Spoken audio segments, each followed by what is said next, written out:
What's going on, everyone? Welcome to another episode of 100 Yards Football Sports Talk Radio. I'm your host and producer, Logan Landers. Help me out today talking about the Jacksonville Jaguars 2024 team preview. My guy from the Elite Sports and Entertainment Network, Jay McLovin. Jay, how you doing this nice, Thursday afternoon outside here in Georgia? I know you're out there in Texas where it's blistering hot, but how's it going, my friend? And let's go down to Florida. Let's go down to Jacksonville and talk about these Jaguars. How do you think their 2024 season is going to shake out? Yeah, absolutely, man. Jacksonville, they're going to be the number 2 team in this division. I think they're going to come right up after the Texans, but I don't think they get a wild card. I don't. I think they just missed the wild card, to be honest with you. And it all depends on again, how Miami, Buffalo, Jets, how they all do over there and so forth. And of course, you got Baltimore and you got Cleveland over there. That all are viable teams that could make those wild cards. So it's going to be very difficult, I think, for Jacksonville to get up in there. Not to say that they can't. And when you look at their schedule, I see Miami being an issue. I think the Cleveland game is going to be absolutely huge for them to get that wild card spot. So that Cleveland game to me is going to be massive. And then of course, they got Houston, then they got Indy, Green Bay, Philly, Detroit, and then you got the bye, then you got the Houston, and you got the Jets, and you got Indy. Those are like, what's that? 1, 2, 3, 4, 5, 6. Those are like 10 games that I think potentially Jacksonville could lose. So potentially, I definitely think Miami takes them. I think Philly takes them. I think Detroit takes them. I think Houston takes them twice. And that in and of itself is 3, 4. That's like 6 games right there. That if you throw the Green Bay in there, that's 7. And if you throw a really nice Aaron Rodgers on this Jets team, it could be a rough season for Jacksonville. It just all depends on how they come out. They don't have Calvin Ridley anymore. Now they got Kirk. They got Gabe Davis, who, if you look at the depth chart, they have listed as questionable. But, Kirk gave you, 787. Davis last year gave you 746. Between the two of them, there was like 10 touchdowns. And then you got a bunch of scrubs right after that. So I don't like their wide receiving core at all, at all. I look at their running back side of things. ETN pretty much is their only running back. He gave you 267 for just a hair over 1,000 yards and 11 touchdowns, but he only averaged 3.8. And that's not good when that's your main running back. He's only giving you 3.8. Because if you look at everybody behind him, Logan, it's the wasteland. There's literally nobody behind him. Zero. Like the guy that's in the number 2 spot, you know what he averages per yard, per carry? 2.7 or 2.6.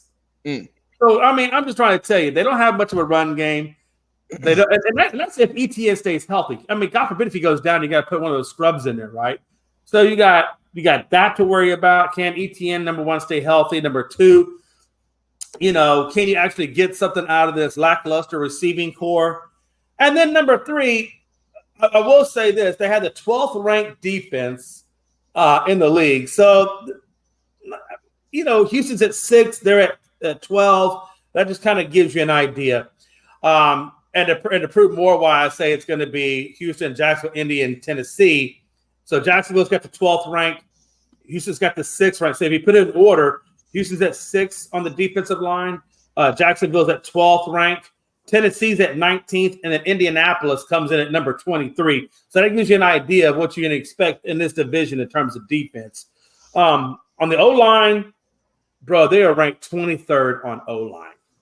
That's only 9 more teams, I think, if my math is correct. There's only 9 more teams worse than you in the league. And yet you're trying to get a wild card spot? No, it ain't going to happen, bro. Not this year. I'm sorry. You're going to have to reboot, bring a wide receiver 1 in, bring some better O-line in. They got a lot of work still to do on the Jacksonville Jaguars team. Yeah. You know what I'm saying? They're not quite there yet. Yeah, I think the offense didn't change much this offseason. They gave Trevor Lawrence the Brinks truck, right? They just paid him not too long ago. Yeah. And last year he had a good year, over 4,000 yards, 21 touchdowns, 14 INTs. He could work on that still. But I mean, who else were they going to have? I mean, I would rather have Trevor Lawrence than Mac Jones as my starting quarterback, who's their backup now in Mac Jones. Right. Running back room, it's shallow. It's pretty much ETN and a question mark behind him. For the receiving core, it's Gabe Davis, it's Christian Kirk, and a bunch of other guys. And forgot to say, their first-round draft pick, Brian Thomas Jr., coming out of LSU. That is who they're putting their chips on. So you do Kirk and Davis and a bunch of players to be named later. Yeah, it's Kirk Davis, Brian Thomas Jr., and just, I don't know, throw a dart at a board and see who it is. those are your big three. Those are the big three right there that they're going to rely on. Right. And then defensively, this is where they're going to have to get it. This is where this team's identity is going to be, I think. Because you mentioned they got some solid players over there, and Josh Allen, of course, Devin Lloyd, Foyesade Alucon, who led the league in solo tackles last year.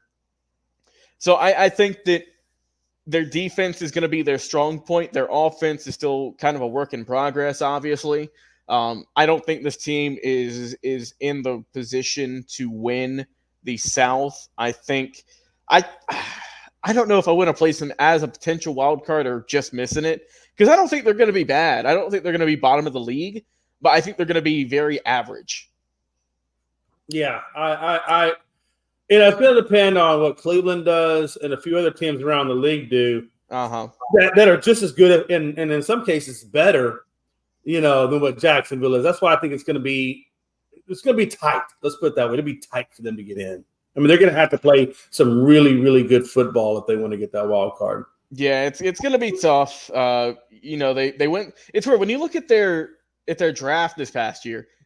They drafted 3 guys out of LSU, so I don't know what relation they had with the people out there, but they drafted 3 guys from LSU. Obviously, as I mentioned with Brian Thomas, they drafted Mason Smith in the 2nd round, who's going to be hopefully a guy who could help out on the D-line. And then in round 4, they picked up Jordan Jefferson, another defensive tackle.